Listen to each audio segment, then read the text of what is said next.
Saizi ni saa ngapi? Asubuhi. Usiseme tu asubuhi, sema ni saa 12 ya asubuhi. Umetoka wapi mke wa mtu asubuhi hii? Hayo mengine sijakuuliza. Nilikuwa nataka kufahamu, tayari nishafahamu. Hayo mengine hayanihusu. Nipe kiss basi. Hakuna cha kiss, hakuna cha nini. Leo cha ndoa yangu nani akyokwe, najaribu kutafuta furaha ndani ya msiba mzito.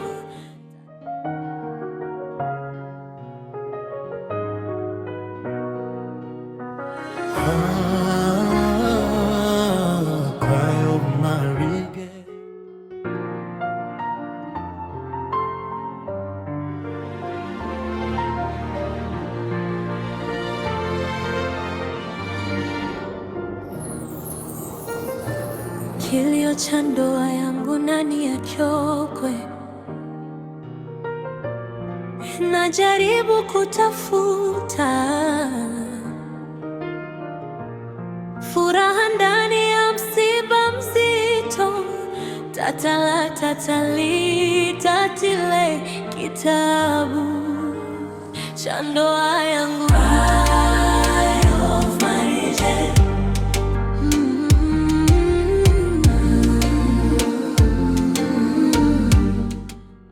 Halo? Hello. Nani? Unaongea na Kaboma hapa. Nani? Kaboma unaongea naye. Hivi kumbe Bogo hai? Yeah, mimi niko hai. Sio, nilijua umekufa sababu sijapata taarifa zako pia za msiba. Nilikuwa naona tu kimya, nikazani labda hata ulienda na mafuriko. Okay, tuachane na hayo. Mimi nilikuwa nataka nionane na wewe kama hautojali. Uonane na mimi? Kuna kipi unachotaka kuongea na mimi? Nilikuwa nataka tukutane, tuzungumzie kuhusu mtoto. Mtoto? Hivi kumbe unajua kwamba una mtoto? Hakuna mtoto ambaye unaye wewe. Sijui unanielewa? Sawa, najua kwamba nilikukosea, lakini kumbuke hiyo ni damu yangu. Naomba tukutane tuweze kuongea tafadhali. Kingine ufahamu kwamba mimi ni mke wa mtu? Oh, sikufahamu kabisa kama umeolewa. I'm sorry. Lengo langu tukutane tu, tuzungumzie kuhusu mtoto. Oh. Okay, nitaomba ruhusa kwa mume wangu, kama ataniridhia nitaonana na wewe. Sidhani kama mwanaume anaweza kukupa ruhusa ya kuonana na mwanaume mwingine. Kikubwa mimi naomba niamini, na nilichokuwa nakiomba kwako tukutane, alafu nitakachokuambia ukiridhia sawa, kama hautoridhia pia sawa, hakuna shida. Kama unataka kuonana na mimi, basi kuna masharti. Sharti la kwanza, uonane na mimi sehemu yenye uwazi, yaani sehemu yenye movement za watu. Na sharti la pili, utakuwa na dakika 10 tu za kuzungumza na mimi, na si vinginevyo. Sawa, hakuna shida.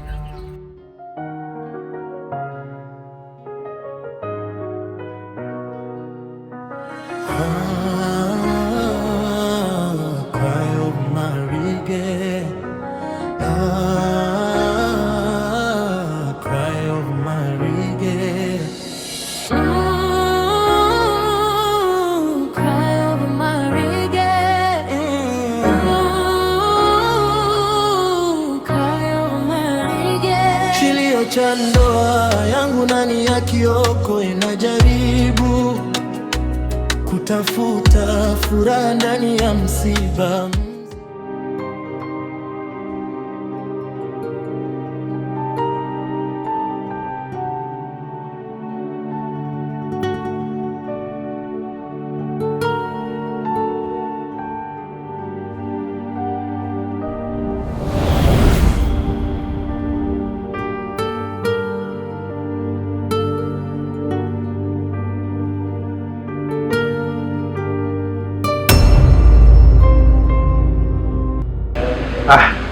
Karibu ndugu. Kwa hiyo mwanangu, umeniita ili niweze kukutana na huyu mtu sio? Hapana, unajua ndugu yangu, leo ilikuwa ni siku ya kuzaliwa kwa Melissa. Na aliniomba mimi nikwambie ili tuweze kujoin pamoja kwenye party yake. Kuona kama kuna ubaya, lakini sio kuniita mtu bana. Unajua huyu mtu ni nyeusho juu. Nini Odemba Kwani kuachana kugomvi kana kwamba mwezi kushirikiana kwenye mambo mengine? Ninapofahamu mimi watu wakiachana ni anaisha mapenzi, lakini kuna vitu mnaweza mkashirikiana au sio Melissa? Kuachana sio kusaidiana, kusapotiana. Hakuna baya ndugu yangu. Ndio tukukaa. Sikia.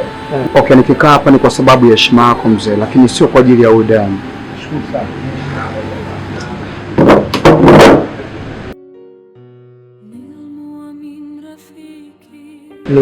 Nikisalimiana kidogo.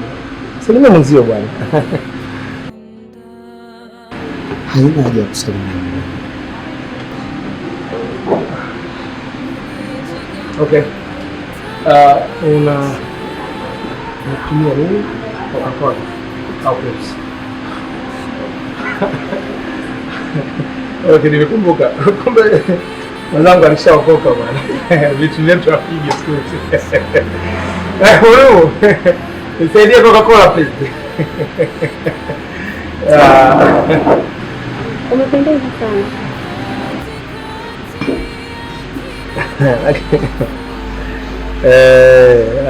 Sasa mimi naona tukitoka hapa tupite sehemu fulani tupate kidogo ni event tujoe tunyooshe moja kwa moja kwa debate. Wewe unaonaje ndugu? Hakuna shida.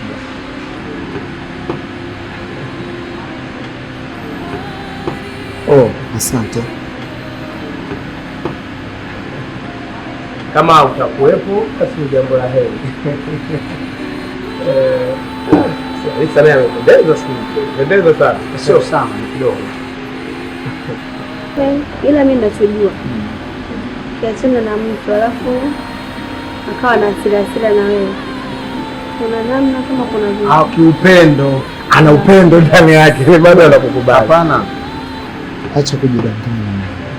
Basi tuachane na hayo. Tu focus kwenye birthday. Okay, tugonge cheers kwa sababu anakunywa soda.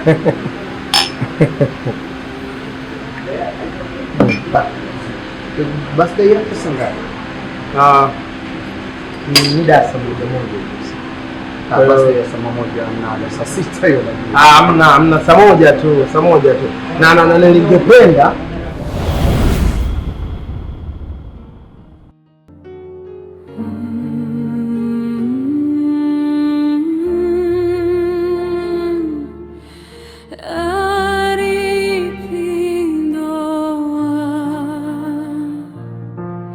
Unajua kila itoayo siku ya leo mambo yangu yanazidi kuwa mabaya. Hususan naona kabisa Melissa amedhamiria kuua ndoa yangu. Kwa sababu mpaka saizi anazidi kunipiga matukio ambayo kila nikiyatazama sioni mlango wake. Wapi nitatokea hakuna. Unakumbuka mwanangu, nilikwambia kwamba nakwenda kwa Melissa kumuonya tabia aliyoifanya ile ya kuniwekea kondom. Kaka, nipo kwa Melissa ninamuonya, kuna mtu ananipiga picha. Kibaya zaidi, zile picha amezituma kwa mke wangu. Narudi nyumbani, mke wangu ana picha yangu na Melissa tumesimama vile vile. Unajua Melissa, nakosa jibu la kumtafakari. Ni mtu wa namna gani? Na ni kitu gani hasa nataka kwako? Kaka, nisikilize. Sijui anataka nini kwangu Melissa. Kwa sababu ananiandama kiasi cha kwamba najiuliza nimekula nini chake. Ananidai hapana. Kwani watu wangapi wanaachana mzee? Wanakuwa kwenye relationship, mwisho wa siku wanashindwana, wanaachana. Mimi nimeoa saizi na mke wangu anajaribu kupoteza furaha ya ndoa yangu kwa asilimia zote. Na hapa kaka, kuna mtu lazima kamkodi Melissa awe ananifuatilia. Yaani Melissa kuna mtu kamkodi awe ananifuatilia. Hivi unajua toka siku ile nilivyogundua Melissa amekukosea, mimi sijakutana na Melissa kabisa. Sijataka kabisa mwanzo naye, sijataka kabisa kuzungumza naye. Unajua kwamba mtu yeyote anayefanya kitu kibaya kwa ajili yako, mimi pia ni adui yangu. Kwa hiyo mimi nilivyoona vile sijamtafuta, yaani sijamtafuta wala sijampigia kabisa. Kaka, una halali ya kufanya vitu kama hivyo, kwa sababu mpaka saizi mimi na wewe ni ndugu. Unaona, yaani tumeishi kiasi cha kwamba sasa sisi ni kama damu moja, la kwangu la kwako, la kwangu la kwako la kwangu, sio? Unaelewa? Na ndio maana hapa jambo langu nalibeba kama lako, unaumia kama ninavyoumia mimi, hivyo una halali kabisa ya kumchukia kama ninavyomchukia mimi. Ile vile tu umekuta una roho nzuri. Ingekuwa ndo mimi, ayo demu nisingemwacha. Yaani ningemfanyia tukio moja ajabu sana. Kwa sababu hawezi yeye mwanamke kama yule anataka kuharibu ndoa yangu afu mimi nikaa namwonyeshia meno wewe. Hapana. Yaani wewe nilikuwa namface na mchana namwambia bwana kitu sitaki. Lakini ukuta ndugu yangu leo roho yako kidogo imekaa kimungu labda ndio maana anaona kawaida. Sio urokole kaka, kuna sheria. Tumeweza kuchukuliwa hatua na serikali tukafanywa vitu vibaya mzee. Tukafungwa kwa vitu vya kijinga. Mimi sijataka kutumia nguvu kwa ule mwanamke. Na unajua wanawake serikalini wanasaidiwa sana. Ambacho mimi nakitaka, sawa, umfuatilie. Yule ambaye anatufuatilia sisi sasa ndio tummenye. Kwa hiyo ninaomba hiyo kazi uifanye. Wewe ni rafiki yangu bana. Mchunguze Melissa. Mwanangu. Mimi tena nikamchunguza mnafiki? Mtu ambaye anakukosea na tena kumfuatilia. Unajua mimi sidhani kama naweza nikakaa naye hata karibu, kwa sababu nikikutana naye face to face, naweza nikamchapa hata makofi. Dako unataka kutumia hasira, hapa tunatakiwa kutumia akili. Sijui unanielewa? Yule ni mwanamke hatakiwi kushindana naye. Tunachotakiwa si ni kumshinda. Kwa mimi nakuomba wewe unisaidie rafiki yangu. Elewa. Naona mtihani sana. Unajua mimi ndugu yako mambo ya kinafiki sina unajua. Yaani lakini mbona sawa. Mimi nitafanya. Au vipi? Nafanya kwa ajili yako. Sasa wewe unataka kufanya kwa ajili ya nani? Kwa ajili yangu ndio. Mimi si ndio na matatizo. Ndugu kufana mzee. Si unaelewa? Tatizo langu ni tatizo lako. Umetisha mwana. Mimi nitahakikisha namchunguza kwa ajili yako. Lakini jua umenipa kazi ngumu sana. Fanya mnusuru ndoa yangu mzee. Kwa sababu yule demu kichwa ngumu, mimi nafikiria muda nasema wewe simtafute bila tukamchapa magoti tukampiga makofi, tukamchana na hivyo tukamwambia akirudia tena tunamfanya kitu kibaya. Sio wanaume mwanangu. Kuna sheria mzee. Tunaweza kumtisha yule kama tutamfanya kitu kibaya mzee, akienda kilalamika yule tunaongeza tatizo. Unajua kuna muda mwingine tunatakiwa kutatua tatizo, sio kuongeza tatizo. Kazi hiyo. Fresh mwanangu, fresh. Mimi nitisha mzee. Mimi walidi. Mimi nakupa details zote. Mwanangu. Yaani details zote mimi nitakutana naye nitakupa. Nitamfuatilia mpaka zaidi. Umetisha mwanangu.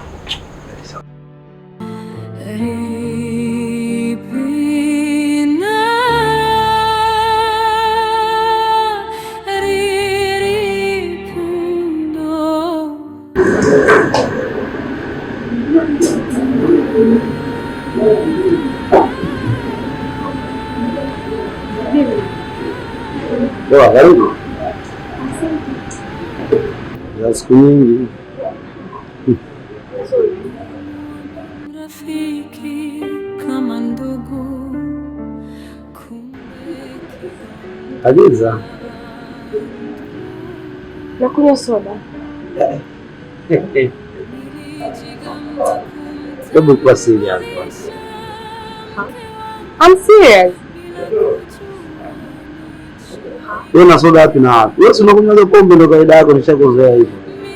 Mimi ndiye ili unibebe. Ufikiri mimi sikujui au nimekusahau? Naomba Fanta Orange.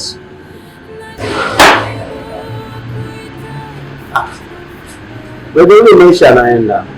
Namshukuru Mwenyezi Mungu. Kuna vitu vimebadilika. Sio kama yule ya miaka hiyo au wa zamani naweza kusema. Vipi wewe maisha yanaenda? Maisha yako poa.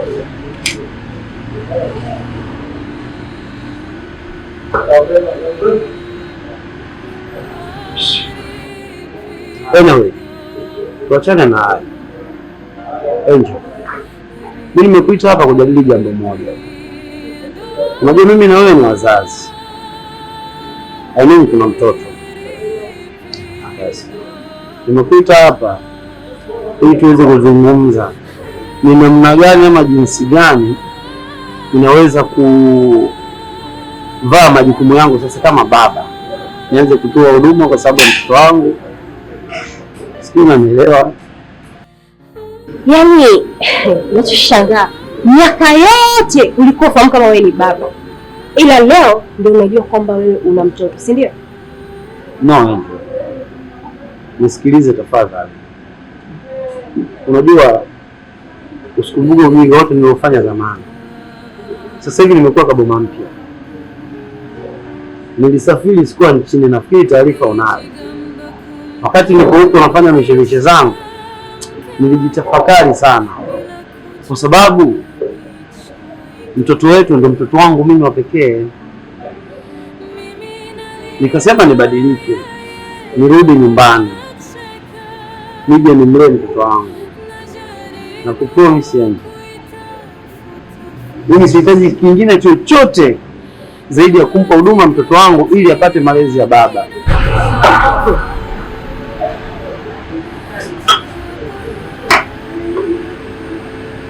Sikiza nikwambie kitu kimoja.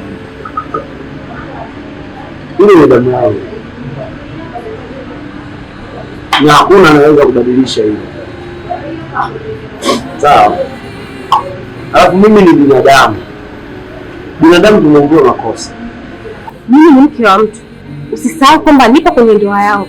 Alafu hayo majukumu unayozungumzia, ashayabeba, ananihudumia mimi, ndio kabeba hayo majukumu. Angel, ndio maana mwanzo nikakwambia nimebadilika.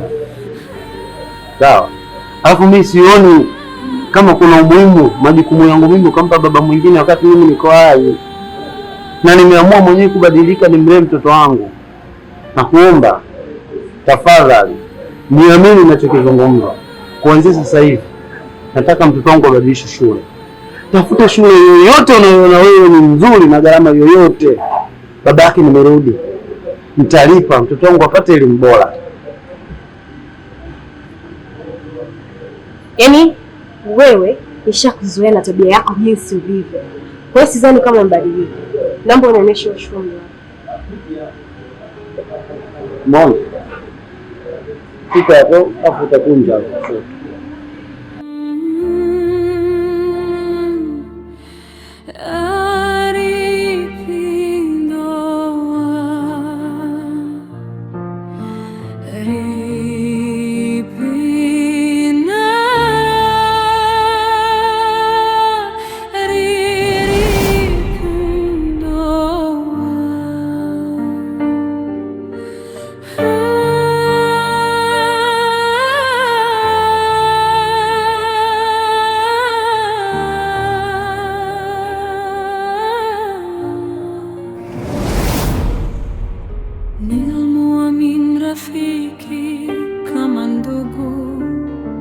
kumbe kidonda ndugu. Nilijigamba kumtambulisha mke wangu bila kujua nichoike leo. Mimi nalia, yeye anacheka. Unamaanisha unachokizungumza? Angel, kama nicheke kudanganya basi ilikuwa zamani. Sasa hivi nishakwambia mimi ni kaboma mpya. Tafuta shule yoyote na kuhakikishia mimi nitalipa ada. Nitalipa kila kitu kitakachohitajika. Lengo langu mtoto wangu apate elimu bora, kwa sababu natamani sana aje kuwa na maisha mazuri baadaye. Unaona unayazungumza na unanihakikishia. Ukija ukibadilika na kuhakikishia hutomuona tena huyo mtoto. Angel, I swear to God, kila ninachokiongea kinatoka ndani ya moyo wangu. Nampenda sana mtoto wangu. Sihitaji chochote kutoka kwako. Najua una ndoa yako, ishi vizuri na mume wako, ila mtoto wangu tu ajue ana baba ambaye anamhudumia. Nafikiri unanielewa. Okay, kama unanihakikishia.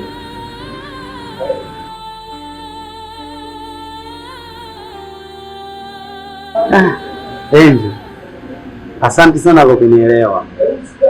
Unajua nini? Natamani hapa tungekuwa na katoto ketu. Au siku moja kama utapata time, weekend moja, acha nimtoe mtoto out aende akale zake mabaga nini, pizza. hata nao ukiwepo pembeni sio mbaya, ili mtoto apate furaha ile. Hapa kuna baba, hapa kuna mama. Nadhani unajua hiyo moment. Usijali, nitatafuta wikendi moja. Fanya hiyo.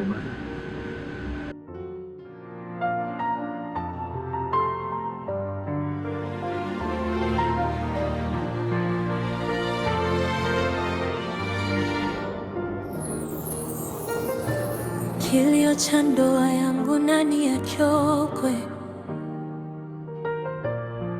Najaribu kutafuta furaha ndani ya msiba mzito, tatala tatali tatile kitabu cha ndoa yangu.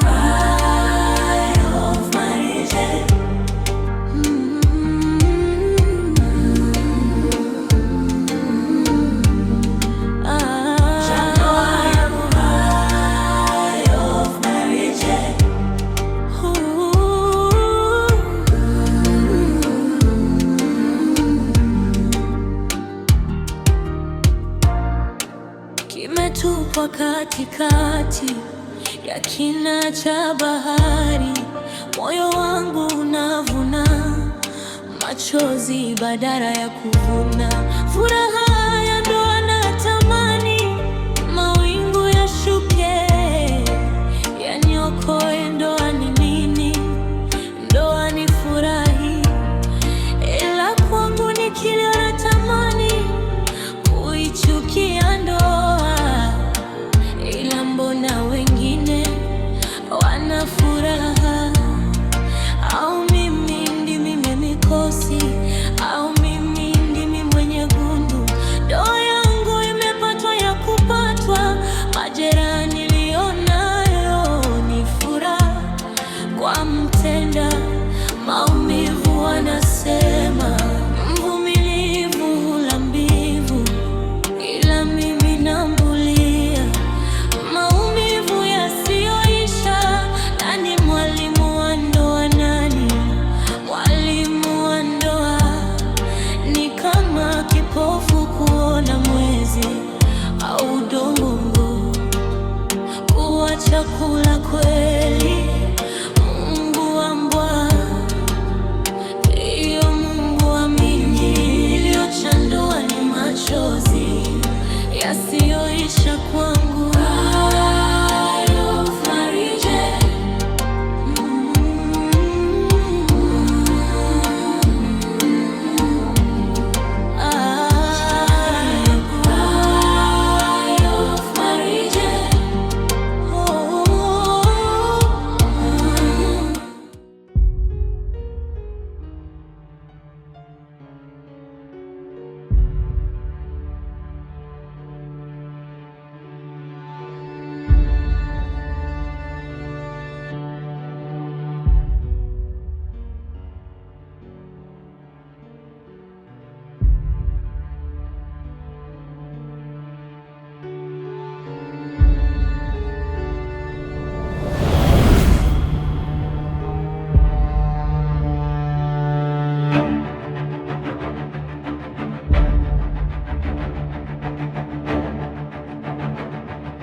Kaboma. Kaboma. Kaboma.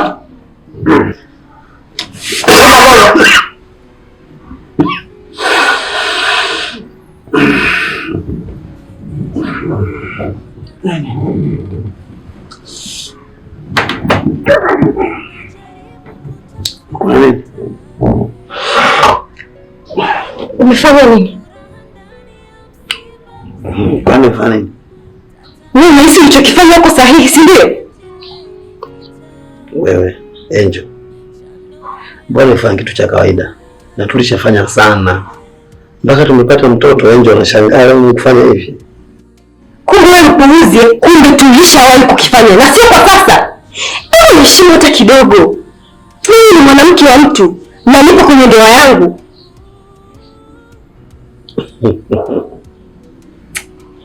Sikiliza Angel, huyo mtu unasema ni mume wako, ni wa sasa. Kumbuka kabla yeye mimi nilikuwa na hichi kitu tulichokifanya tumeshafanya sana. Kama kukuheshimu mbona na kuheshimu tu. Hivi kumbe wewe una akili? Uliniita tuje kuzungumzia kuhusu mtoto. Kumbe ulikuwa na nia yako na sio swala la mtoto.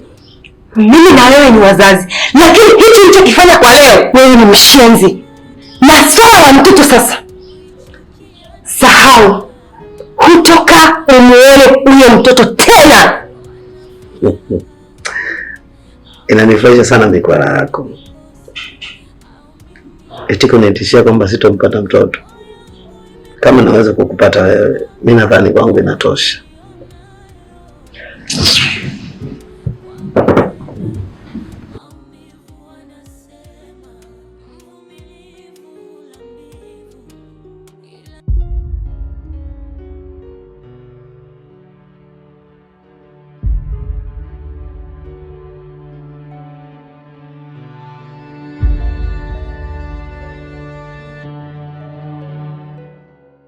Pole sana dada yangu aliyokukuta. Asante ndugu yangu. Sasa utamwambiaje shemeji labda? Ndio kitu ambacho sielewi. Yaani sijawahi wala nje kuanzia nimeingia kwenye ndoa yangu. Lakini Kaboma alichokifanya pia sicho alichoita tukazungumze. Tumeenda kuzungumza swala la mtoto, lakini sijui ilikuwaje mpaka yametokea haya yote mpaka sasa hizi niko hapa. Nimepata wazo dada. Kwa nini usiende kumwambia kwamba umelala kwenye birthday ya shoga yako? Una uhakika atanielewa? Mimi na imani atakuelewa. Kwa sababu mpo kwenye ugomvi. Na hicho nitaka kisingizio chako. Okay, ngoja nikajaribu. Basi, nitakupigia simu itakapokuwa. Haina shida dada, karibu. Pole. Asante.